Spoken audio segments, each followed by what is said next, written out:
Glória a Deus, que bom que estamos de volta aqui com a nossa Efraim Live. Você está participando conosco.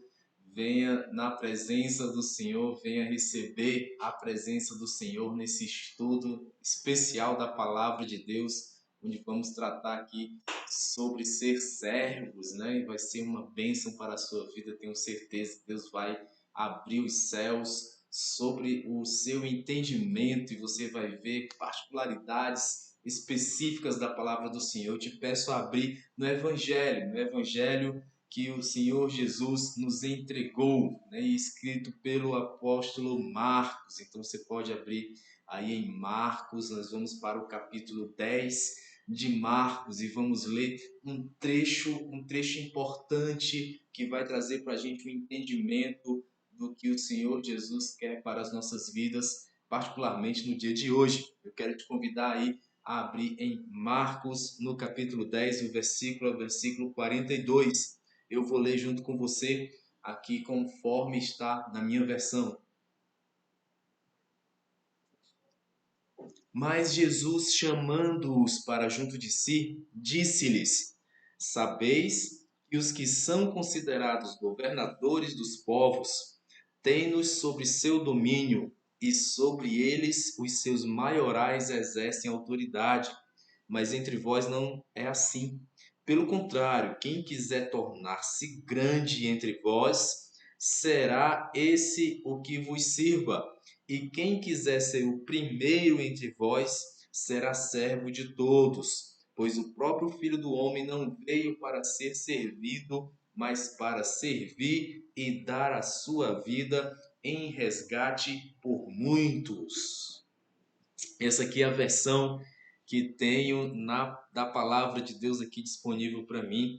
É um texto que me chamou a atenção e eu até dei o título dessa ministração, desse estudo. Quem quiser ser o maior deverá ser servo, porque é uma chamada para sermos servos, é uma chamada para um contexto que para a gente é um contexto ímpar aqui nesse momento, porque é um contexto em que você está no meio de um processo de eleição agora no Brasil, nessa data. Vamos exercer o nosso direito de voto e fala aqui sobre aqueles que exercem a governança, aqueles que exercem os cargos de liderança e faz essa comparação aqui política. Essa aqui é a voz de Jesus, é Jesus quem está falando sobre esse contexto, é Ele quem está falando sobre a liderança, a governança, quem exerce esses cargos públicos que lideram diante da sociedade. Ele faz uma comparação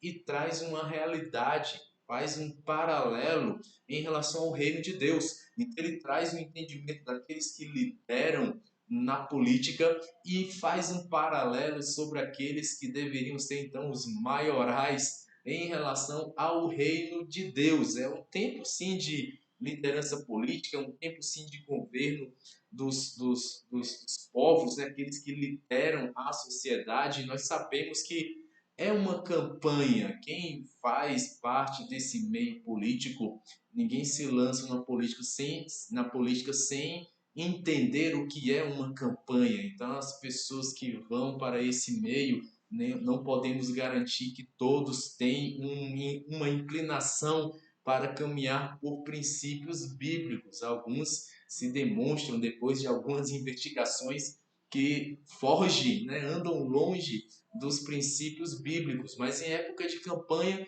sempre aparece com aquele tom de servo, né, de quem vai servir você, porque esses cargos de liderança política sempre são cargos para serviço. Ele, na verdade, tem que servir à sociedade. Essa deveria ser a definição levada à risca. Mas a gente sabe, em tempo de campanha, se aproxima com aquele que está te servindo, mas depois que sai o resultado, assume ali a sua posição. Nem sempre encontramos mais aquele tom serviçal. Pelo contrário, às vezes temos esses líderes políticos tentando ser servido, né? Quer ser servido pela posição que ele ocupa, a posição de destaque que agora ele ocupa.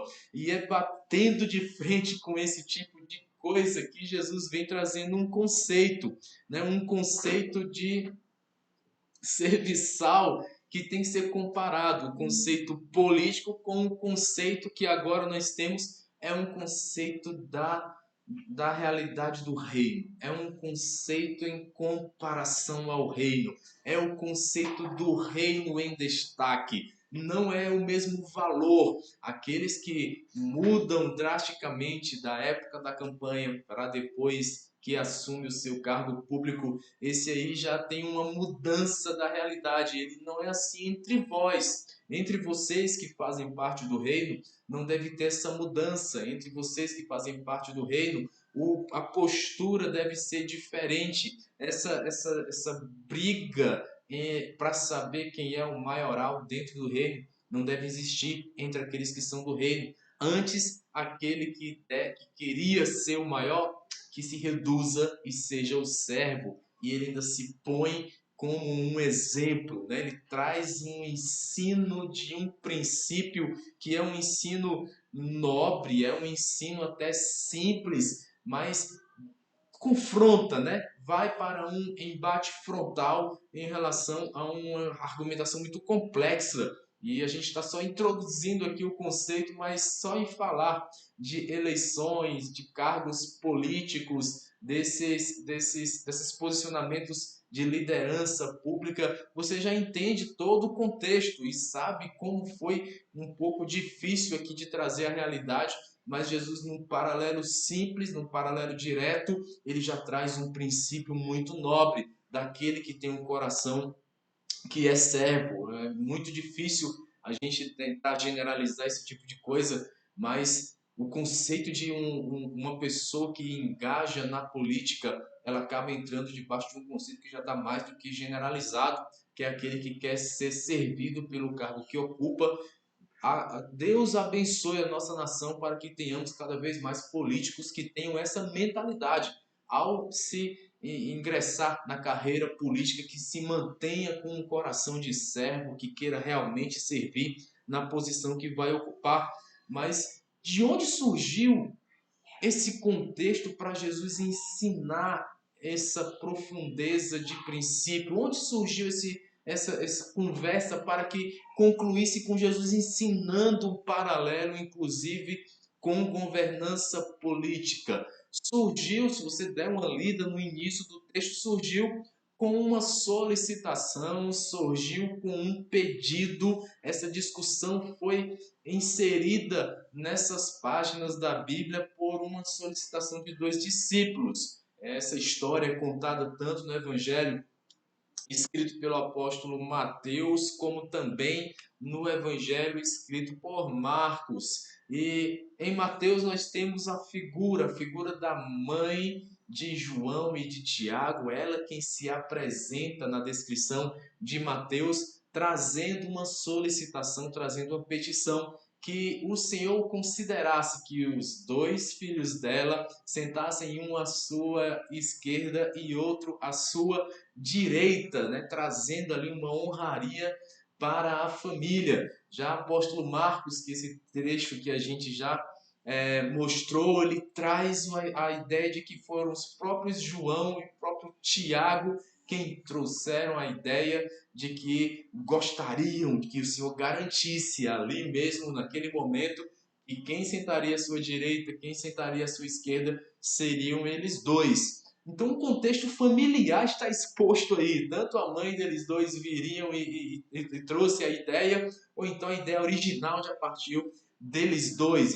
Dois irmãos que faziam parte ali dentre os 12 da equipe de Jesus e gostariam de ter uma garantia. Queremos na eternidade a garantia de que sentaremos no teu reino, um à tua direita, outro à tua esquerda. Isso é algo que, se vocês olhar um pouquinho mais detalhado para essa família, se você olhar mais detalhadamente para o contexto familiar, Tiago, João, eles tinham um contexto familiar estável, eles tinham uma família muito boa. Sua mãe, que muitos estudiosos identificam como Salomé, era a esposa de Zebedeu, né? Então, Tiago e João, filhos de Zebedeu, assim eles são identificados logo no início dos evangelhos. Quando Jesus os chama encontra esses homens de Deus trabalhando com o pai. Então Zebedeu era um homem trabalhador.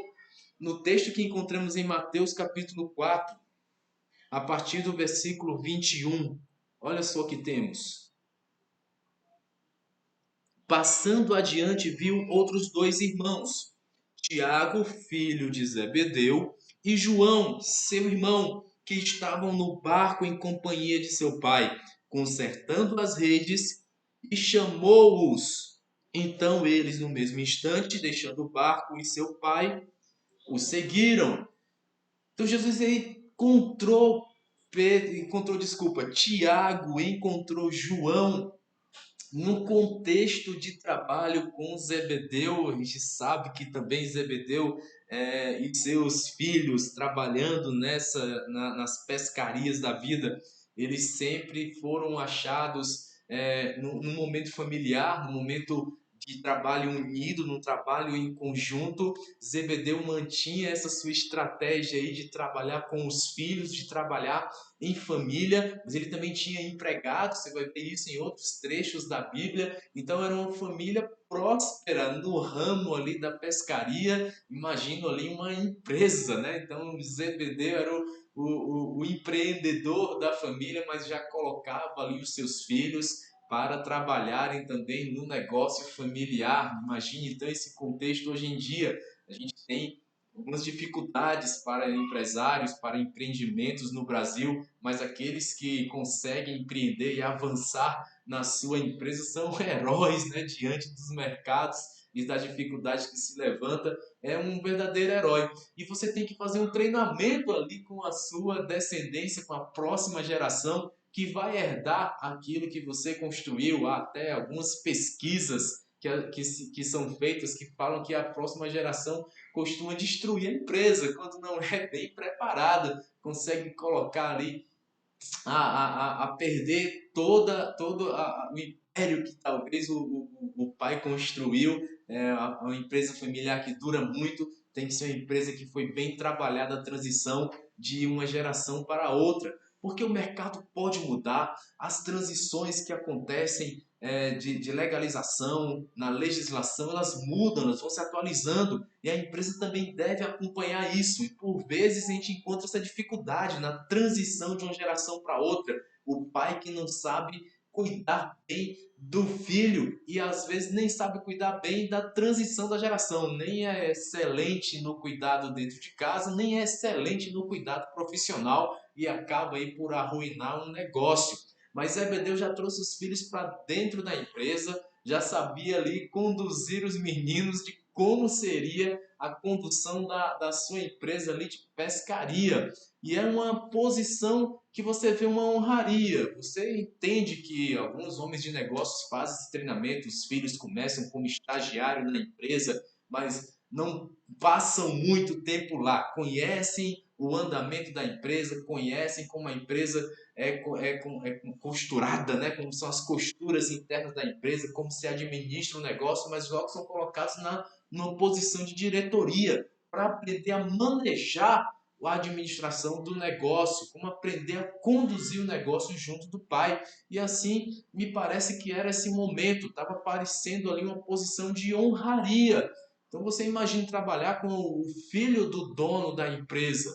Eu já trabalhei em algumas empresas que tinha trato direto com o proprietário, e depois do proprietário, seus filhos já estavam na condução do negócio e já trabalhavam diretamente com os filhos. E quando se tem competência, o respeito aflora, né? Quando se tem competência, você vê que o resultado está na mão. Então, quando os filhos assumem um negócio, mas tem competência no manejo, o respeito vem. Então, você não respeita simplesmente porque é o filho do empreendedor, do dono da empresa, mas porque além de ser filho dele, ele também tem competência para gerenciar o negócio. Então Zebedeu já estava mostrando aos filhos dele como se fazia o dia a dia de uma empresa e os trazendo para dentro daquela empresa sua de pescaria, uma família estabilizada. Os meninos já tinham um lance ali de como ser o filho do dono, mas saber fazer a pescaria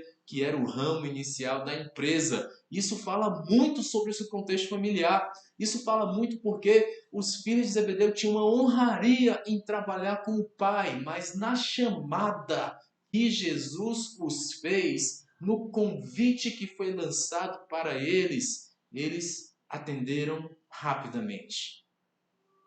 Saíram daquele contexto ali de trabalho com o pai, da vivência do dia a dia da empresa, da honraria de serem ali os herdeiros do negócio, para investir diretamente no reino, investir diretamente com a pessoa de Jesus Cristo. Nós vamos.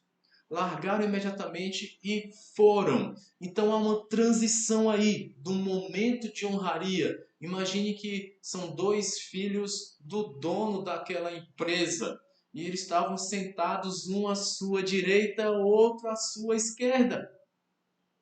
E agora eles estavam largando aquele negócio, estavam se afastando daquele negócio para caminhar com Jesus Cristo, também uma posição de honraria. Então conduz aí o seu pensamento comigo. A pergunta parecia uma pergunta que na família talvez tivesse já uma discussão. Eles estavam adaptados, poderia se pensar isso. Se não fosse um empresário do nosso tempo, um empresário no nosso momento, eram os filhos do empresário, os filhos da indústria, os filhos do dono da empresa. Um sentava à direita na reunião da diretoria, outro sentava à esquerda na reunião da diretoria. E agora, quando são chamados do reino, aquele costume ainda permaneceu. Um queria ser ainda o braço direito do diretor, o outro queria ser o braço esquerdo do diretor. Jesus, a gente largou tudo que a gente tinha lá e a gente veio para cá. Então deixa a gente fazer também aqui, a gente sabe como gerenciar, a gente sabe como organizar, deixa eu ser o braço direito, deixa eu ser o braço esquerdo. A gente sabe caminhar junto, nós somos irmãos, temos experiência em diretoria de grandes negócios. Eu não sei como é que é o nosso pensamento, o meu pensamento, o seu pensamento, se a gente comparar, se a gente tiver um paralelo um do outro, como é que nós olhamos e enxergamos o reino de Deus? Mas eu sei que nós temos alguns dons. Eu sei que eu tenho coisas que eu sei fazer e às vezes são diferentes das coisas que você sabe fazer. Eu posso apresentar resultados em algo que eu faço e você pode apresentar resultados em outro a fazer. Então a gente pode até se complementar. E no reino de Deus, as características das coisas que nós sabemos fazer bem, nós vamos nos complementar dentro do reino de Deus. E isso acaba sendo um ótimo negócio para o reino. Então, se alguém sabe, tem habilidade, tem o dom, sabe tocar um violão, então ele sabe tocar tão bem, se dá tão bem na música. E quando chega diante das coisas do reino de Deus, você sabe tocar louvores, sabe cantar os louvores, sabe fazer isso muito bem, isso é um ótimo negócio para o reino. Você pode contribuir muito com o reino de Deus. Então, se alguém sabe, tem a noção de administração. Então, no reino tem que se administrar as pessoas, tem que se administrar os recursos, as coisas são feitas também com uso de recursos. Então, sabe administrar na sua empresa e quando chega no reino, você consegue contribuir também com esse seu senso de administração, com a inteligência da administração de pessoas, com o senso de administração de recursos. Então, isso também é muito bom. Então, você também pode contribuir. Então, as coisas boas que nós sabemos fazer, as coisas que inclusive podem ser resultado dos nossos empreendimentos, são as nossas qualidades que fazem com que os nossos empreendimentos sejam bem-sucedidos. E nós podemos trazer esses dons para o reino. Eu sei que na sua empresa você é remunerado porque você está fazendo alguma coisa muito bem. Nós somos remunerados por aquilo que nós sabemos fazer bem. Nós somos remunerados pelos problemas que nós solucionamos. Nós nos sustentamos devido à nossa capacidade de responder aos problemas, de solucionar os problemas. É isso que nos remunera, é isso que nos sustenta. E quando chega no reino, nós também temos esse dom. Não podemos escondê-lo, nós vamos também usá-lo. Podemos usar esses dons no reino, porém no reino o senso é de servidão. Nós vamos servir. Nem sempre haverá uma remuneração para sustento, mas haverá um senso de honraria. Nós estamos no reino fazendo, servindo, e isso vai construir o reino, e essa é a sua remuneração. É aí onde vemos às vezes as pessoas quererem algo mais. Eu quero pelo menos uma honraria. E aqui está um relato em que eles se depararam uns com os outros e agora já tinham uma briga. Se pelo menos não há uma remuneração para sustento, se pelo menos não tem isso, então me dá pelo menos uma honra de ser chamado o amigo do rei, de ser chamado aquele que senta à sua direita, de ser chamado aquele que senta à sua esquerda. Eu quero uma honraria daquele que é maior. Lá na empresa eu sou muito. Lá na empresa eu sou o principal. Lá na minha empresa eu sou o cara que resolve problemas. E aqui no reino vão me chamar de servo?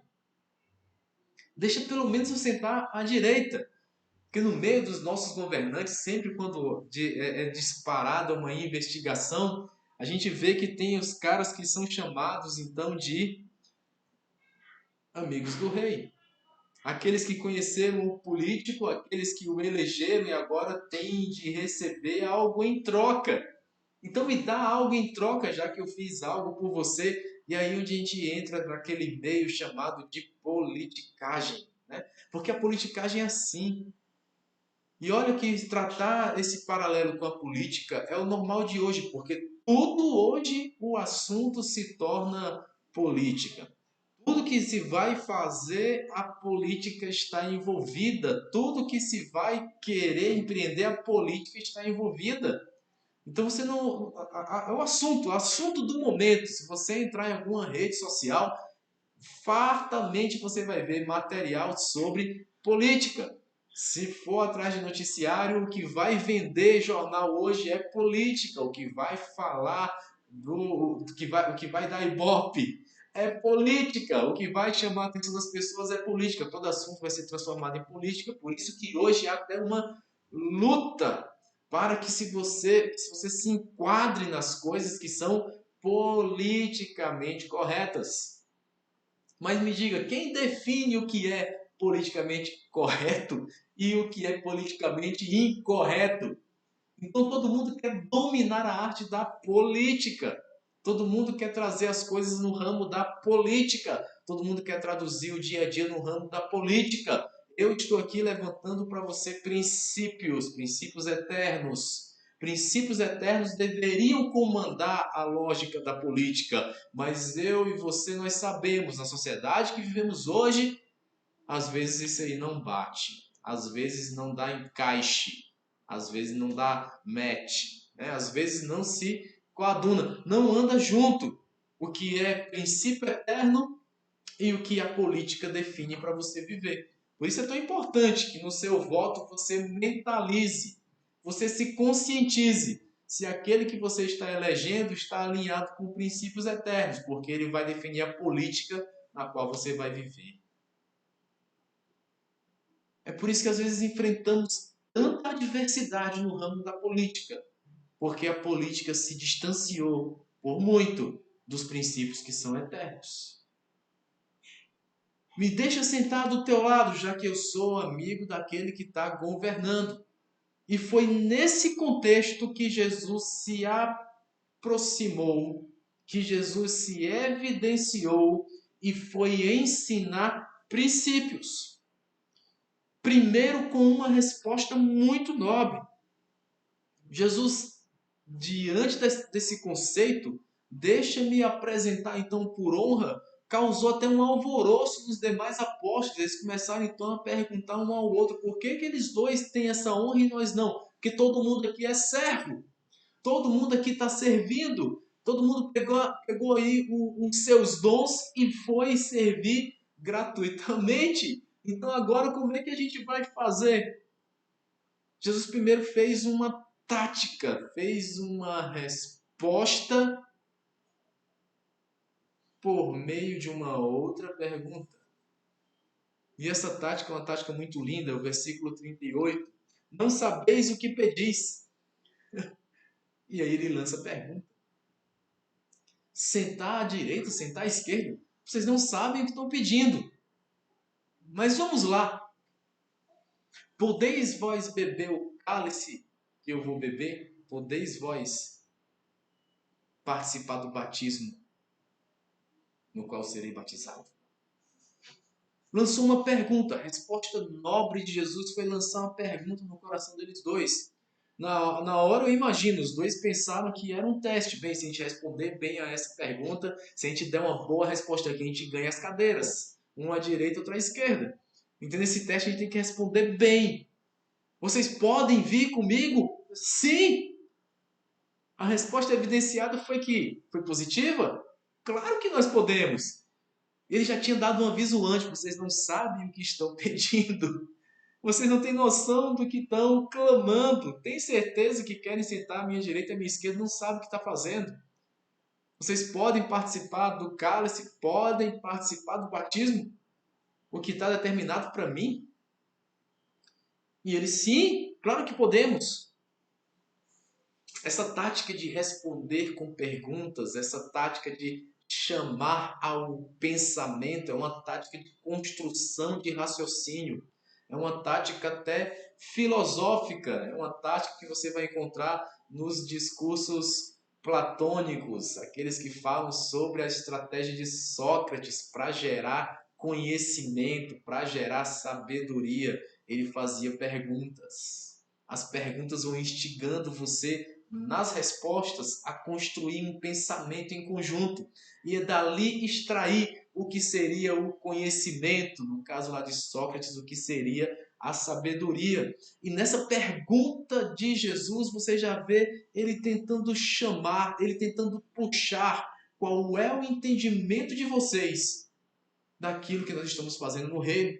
Vocês podem participar comigo disso que estamos fazendo no reino. Vocês podem participar do meu cálice. Vocês podem participar do meu batismo. Dois conceitos que quem é do reino entende. Dois conceitos de que aquele que está no reino entende, sabe. Quem participa do meu cálice, da minha porção que eu vou experimentar, da experiência que eu vou passar. Esse cálice, você entende, aquele momento em que Jesus diz: Senhor, se for possível, afasta de mim essa experiência, esse cálice. Está muito difícil emocionalmente suportar, mas antes seja feita a tua vontade. Eu sei que aconteceu comigo já, eu sei que já aconteceu com você também, momentos da nossa vida em que um cálice amargoso se aproxima, em que um momento dificultoso está evidente, vai acontecer, e você até clama: Senhor, que dificuldade é essa? Afasta de mim. Mas sempre no nosso coração, para aquele que é do reino, tem que estar especificado: antes seja feita a tua vontade. Era sim um cálice de Jesus Cristo. Era a experiência de Jesus Cristo. E ele estava chamando, dizendo: vocês podem também participar de uma experiência como a minha? E ali a resposta foi tão rápida que eu não sei se teve raciocínio por parte de João, por parte de Tiago, mas responderam sim. Do batismo, você sabe, o batismo é aquele mergulhar. O batismo é aquele sepultamento, figuradamente, onde o velho homem, onde as coisas passadas, onde a falta de respeito ao princípio se vai, e aí volta-se uma nova criatura, uma nova pessoa de respeito aos princípios. Agora se tem uma nova conduta. Então a pessoa de nova conduta vem. Então é um mergulhar permanente, porque o velho homem lá fica, mas o novo agora vem, restaurado, para viver de acordo com os princípios divinos. Então agora ele está dizendo: vocês passam pela experiência? Sim, passamos. E vão continuar nessa experiência? Sim, nós vamos. É essa pergunta que também se instala hoje diante de nós. Eu e você temos também de responder essa pergunta. Nós estamos aptos. Nós queremos a experiência com Cristo. Nós queremos, além dessa experiência, uma união permanente, um querer permanente de Cristo. onde você faz uma aliança com Ele, dizendo: não tem mais volta, não vou mais me desviar, não vou mais me afastar. É uma pergunta. Eu quero a honra do reino. Tem sacrifícios. Eu quero a honra de estar no reino contigo, Senhor. Então passe pelo cálice. Tenha a sua experiência de renúncia. Passe pela dor que precisar passar. Receba aí a sua cruz. Caminhe com ela. E tem volta, ele? Não, é como um batismo. Uma vez mergulhado, não sai mais. Mudou. O velho homem se foi de verdade. Não volta mais. Permanente. Então eu mudo, tenho as minhas experiências e não retomo, não volto mais atrás. É uma experiência de mudança. Você mudou para valer e não tem mais retorno. Não volta mais. É uma união que não tem mais volta. Foi um teste. Se foi um teste, vamos dizer sim, porque queremos ser aprovados por Jesus, ok. Então você vai ter que passar pelo cálice, vai ter que passar pelo batismo. Então se a gente passar por aprovado, a gente tem o nosso prêmio, e Jesus vem trazendo a realidade à tona. Vocês vão passar pelo cálice, vocês vão passar pelo batismo, mas sentar à minha direita e à minha esquerda, aí é com o Pai. Ele é quem sabe para quem ele preparou. Já está determinado por ele. É ele quem diz. Se fosse eu tinha olhado para o meu irmão e dito: eita, rapaz, agora a gente vai ter que passar pelo cálice, vai ter que passar pelo batismo, sem saber quem vai sentar nessas cadeiras especiais aí. É com a gente agora. Vai ter que passar pela experiência, vai ter que enfrentar a dor, mas esse teste a gente errou. Não vai ganhar. Não vai ter prêmio para você. Não vai ter sopa grátis para você. O prêmio não está garantido. É uma geração de sabedoria. O que Jesus queria é: raciocina comigo, meu filho. Vem comigo, meu filho. O que é que realmente importa? Nesse tempo aqui, importa você ter experiências no reino. Nesse tempo aqui, importa você entender o que é se unir com Cristo. É caminhar com Ele e não ter mais volta. E o resto o Pai vai providenciar para você. Com Jesus não tinha politicagem. Senhor, eu estava lá com meu pai, eu era da diretoria da empresa. E quando eu chego aqui, o senhor vai fazer o que comigo? Comigo não tem politicagem, meu filho. Comigo não é assim que funciona. Comigo as coisas são o que são. Vamos andar juntos. Vamos fazer as coisas pelo reino. Eu vou ganhar o que em troca, Senhor? A honra de servir. Porque comigo não tem politicagem. O que nós temos feito, né? Como a gente tem procedido no reino, né? A gente tem negociado com Jesus. Se eu fizer isso, Senhor, o Senhor me dá uma paga em troca. O Senhor me dá alguma coisa em troca. Me dá uma posição em troca no reino. O que eu posso fazer pela tua igreja?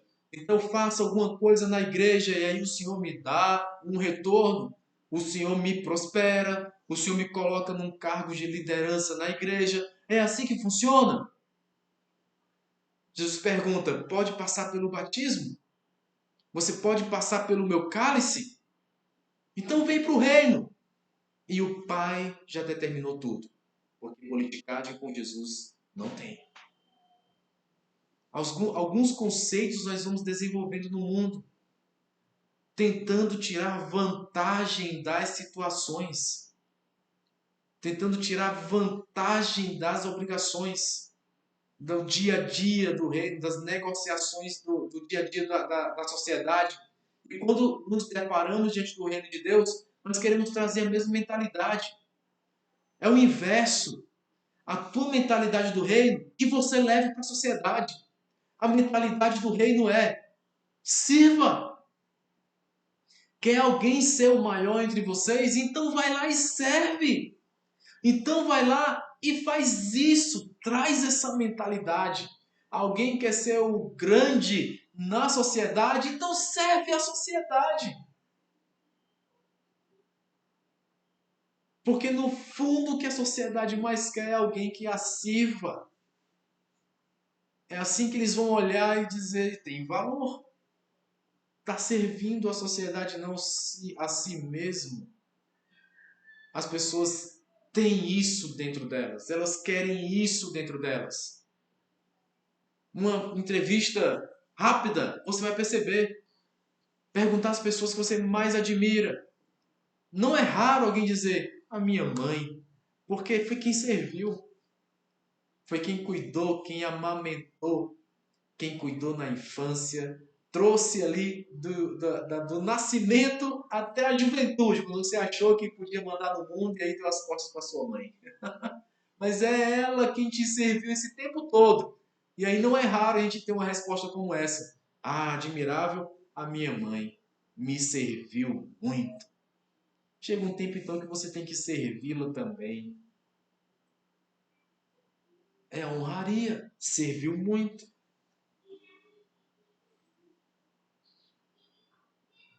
Então a mentalidade do mundo está nos formando, quando deveria ser a mentalidade do reino a nos formar.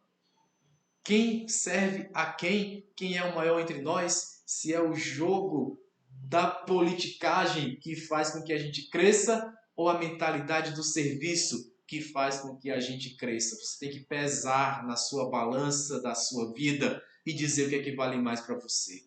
Se é crescer na politicagem da sociedade atual, que é passageira, ou se crescer na essência do reino, que aí sim nós sabemos é eterno. O que fazer nesse contexto? Jesus tinha um princípio a ensinar. Primeiro fez gerar um pensamento por uma resposta de uma pergunta categórica, mas agora ele tinha um princípio a trazer. Aqui entre vocês, para quem é do reino, não é assim que funciona. Para quem é do reino, não é assim. Vocês têm experiência comigo? Vocês passam pelo batismo comigo? Sim, passamos, mas aqui não é assim que funciona. Enquanto lá eles vão brigar pela politicagem para saber quem é o maior, quem é que vai mandar nos outros, aqui com vocês vai ser diferente.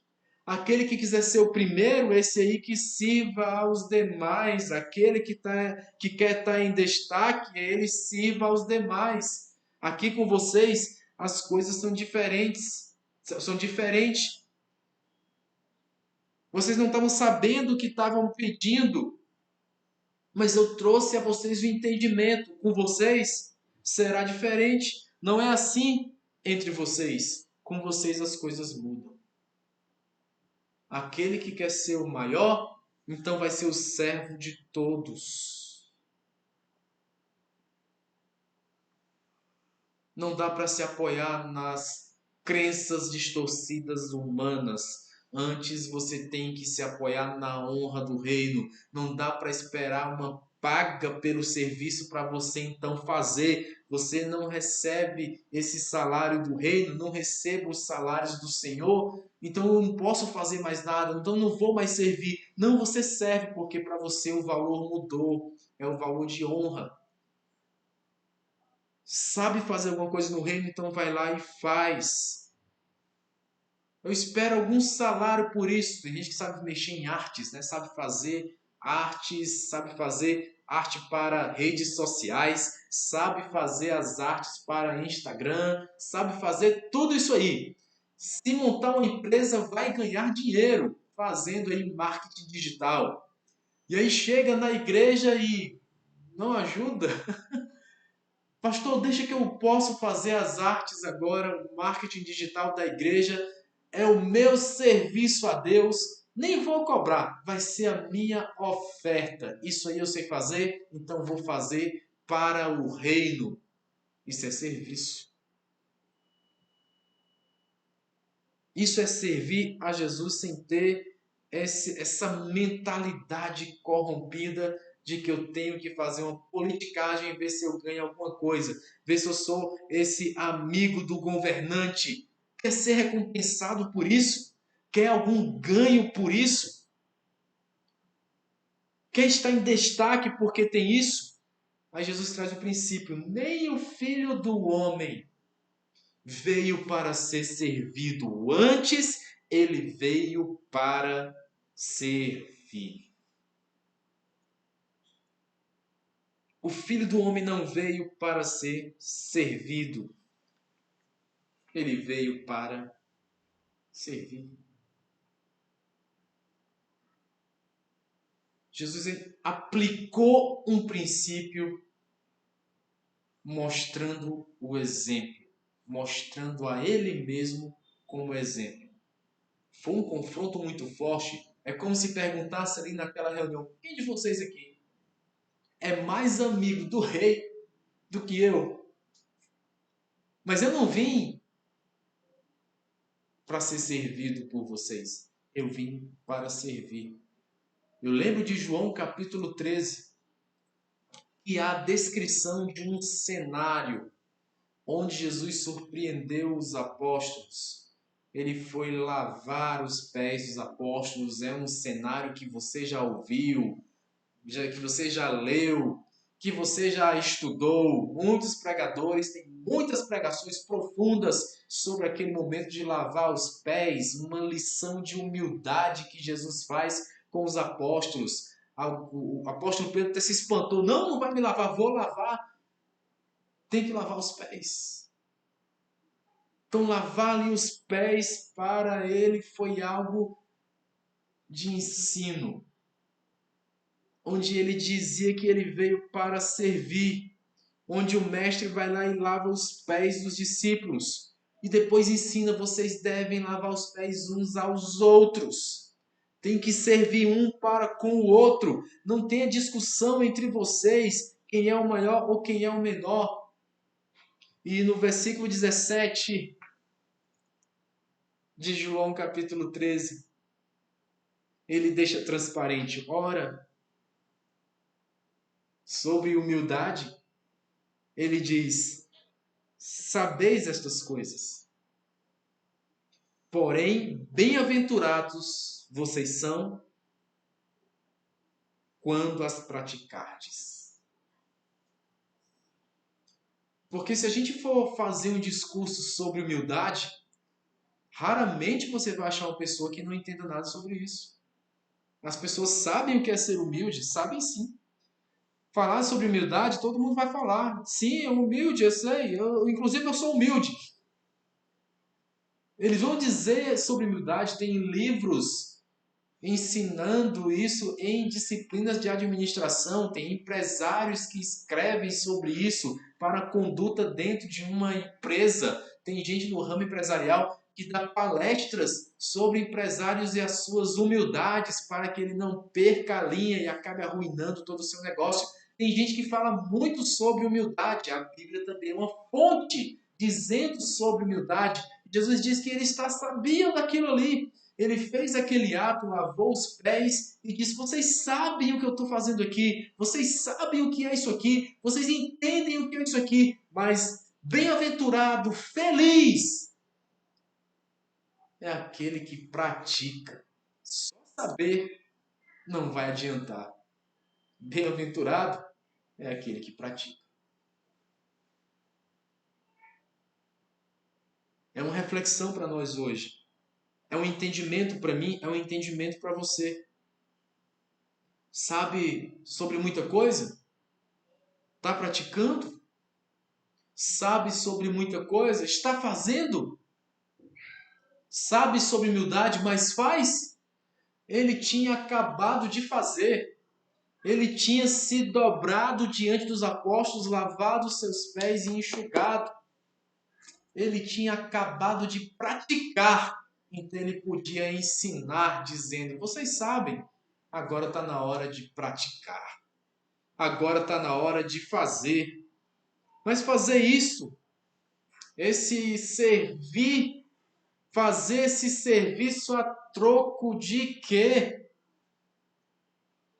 E era isso que ele estava ensinando. Vocês sabem tudo isso. Em verdade, eu digo que o servo não é maior do que o seu senhor. Vocês sabem disso. Mas tem que fazer. Tem que praticar sobre aquele que é maior, sobre aquele que é o menor no reino, que você tenha que fazer. tenha que praticar os princípios que estão sendo ensinados. Esse é um ensino forte para a gente, porque eu vejo muita gente atrás de salários. E Jesus ensinando que vale muito mais é você servir. Mesmo sem salário, foi o princípio que ele entregou a eles dois. Sentar à direita, sentar à esquerda, o Pai é quem vai cuidar disso, ele já está até determinado. Confia no Pai. Mantenha sua fé no Pai.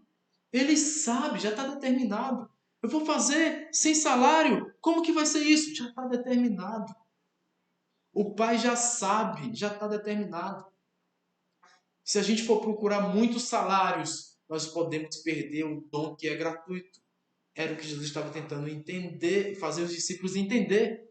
Ele estava tentando ensinar para que eles retivessem e na prática aquilo ali fosse intensificado na mentalidade deles. Acompanha comigo Romanos 6, 23. Traz um cenário para a gente sobre isso.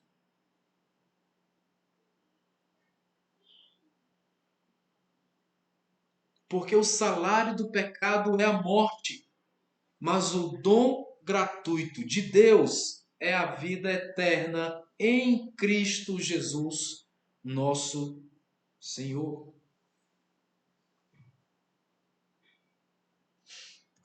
É uma comparação entre o salário, mas um salário que só é pago pela ação do pecado, em aquilo que é um dom gratuito que vem para a sua vida, mas vem para a sua vida por conta de Jesus. Aquele que deu a sua vida para o resgate de muitos. Não foi assim que ele terminou, que ele concluiu o ensino dele para com os apóstolos? Ele fez isso para concluir o ensino dele. Ele diz, mas o Filho do Homem não veio para ser servido, mas para servir, para doar a sua vida em resgate de muitos. Então ele vem resgatar a muitos, doando a sua vida. Qual é a paga? Ele veio beber o cálice, ele veio participar de um batismo para resgatar a muitos. Com que salário? Para ensinar a mim e a você que o dom gratuito de Deus é a vida eterna. Ele veio nos ensinar um caminho pelo qual, morrendo em Cristo, você ressuscita para a vida eterna. No batismo de Cristo, você ressuscita, sai das águas do mergulho para a vida eterna. A dor da morte é um cálice que você bebe, mas depois tem a vida eterna. Ele veio nos ensinar um caminho, assim como ele fez esse caminho, você também vai fazer. Porque o pecado pode até pagar salários, mas a vida eterna de Deus é um dom que é gratuito, é de graça que você recebe. Qual é o meu salário? Salário prazeroso pode ser muito caro, mas a vida eterna não precisa de salário para comprar. É gratuito. Então o serviço que eu faço no reino não é para comprar minha salvação, não. A salvação é de graça. É essa graça que vem para você. Não precisa de salário para comprar, por isso que não tem salário para o que serve. Você serve sem salários, porque o que tinha de maior valor você já ganhou, veio de graça para você, a certeza da sua salvação, a vida eterna. Você consegue ser grato por isso que você recebeu de graça? Gera no seu coração uma gratidão, dizer, meu Deus, obrigado. De graça veio para mim a vida eterna. Você consegue ser grato? Então você consegue servir. Então você consegue ser servo, então você consegue fazer algo na igreja sem que ninguém te pague salário. Você consegue arrumar a estrutura do culto sem ninguém te pagar salário? Você consegue mover uma cadeira de lugar sem ninguém te pagar salário? Você consegue fazer as suas células sem ninguém te cobrar salário, te pagar salário? Você consegue tocar na banda da igreja, ir para os ensaios, sem ninguém te pagar salário? Só nessa gratidão do reino? Não se preocupe. Os lugares, o Senhor, o Pai, já está determinado. Já sabe. Ele vai dar a honra a quem realmente merece a honra. Ele vai dar, está nas mãos dele. Então confia, é a sua fé. Mas você consegue ser grato? Então entrega, porque a vida eterna veio de graça. É gratuita, não precisa de salário para comprar. Amém. Eu quero orar pela sua vida, eu quero orar por você. Se você ainda não tem esse pacto da aliança com Jesus, não tem a certeza da sua vida eterna, pastor, eu ainda não estou certo se a vida eterna é para mim, eu ainda não estou certo. Então eu quero orar por você, para você ter a certeza que está recebendo essa vida eterna. Eu quero orar pela sua vida. Eu quero que você ore junto comigo e repita essas palavras. Senhor Jesus, hoje eu entrego a minha vida nas tuas mãos. Senhor Jesus, hoje eu recebo essa graça que eu ouvi falar. Hoje eu recebo a vida eterna, que é esse dom gratuito que eu ouvi falar hoje. Hoje eu me aliancio com o Senhor e que o Senhor guarde a minha vida para que eu te sirva em gratidão todos os dias da minha vida. Amém. Amém. Deixa eu orar por você agora. Pai, no nome de Jesus, eu abençoo essas pessoas que tomaram uma decisão hoje, uma decisão de aproximar-se do reino, uma decisão de participar do teu cálice, de participar do teu batismo. Então, que elas possam reverdecer no reino, que elas possam dar frutos no reino, que elas sejam bem-sucedidas no reino, que esse dom gratuito de Deus seja consolidado na mentalidade delas e que elas possam lembrar desse dia por todos os dias das suas vidas e que elas possam ser consolidadas no reino, ter a chance, Senhor, de consolidar também outras pessoas pelo testemunho gerado, porque agora elas fazem parte desse reino. Elas não precisam de salário do reino, porque o reino já deu algo muito valioso de graça para elas. Não precisa de salário para comprar, porque Deus já as abençoou com a vida eterna. Que sejam guardadas em Deus em nome de Jesus. E aqueles, meu Deus, que ouviram essa mensagem e o seu coração foi tocado para permanecerem no reino, foi tocado para começarem a trabalhar pelo reino, começarem a fazer serviços no reino, se tornarem servos propriamente dito no reino, também sejam tremendamente abençoados e prossigam no seu caminho de servos, para que o Senhor cada dia mais os abençoe e nunca lhes falte nada, em nome de Jesus. Amém e amém. Glória a Deus, amém. Amém. Que maravilha podermos chegar até esse momento da mensagem, porque eu sei que Deus realmente falou com você nesse tempo de nobreza acerca do serviço, porque servir a Deus é uma nobreza. Você ter uma mentalidade de servo é uma nobreza. Você se dedicar a servir no reino é sim uma nobreza. E nós agradecemos muito a Deus por tudo que Ele tem feito na nossa vida, porque Ele tem sido um Deus majestoso que tem cuidado do seu reino, tem cuidado também dos servos que exercem a servidão no reino também.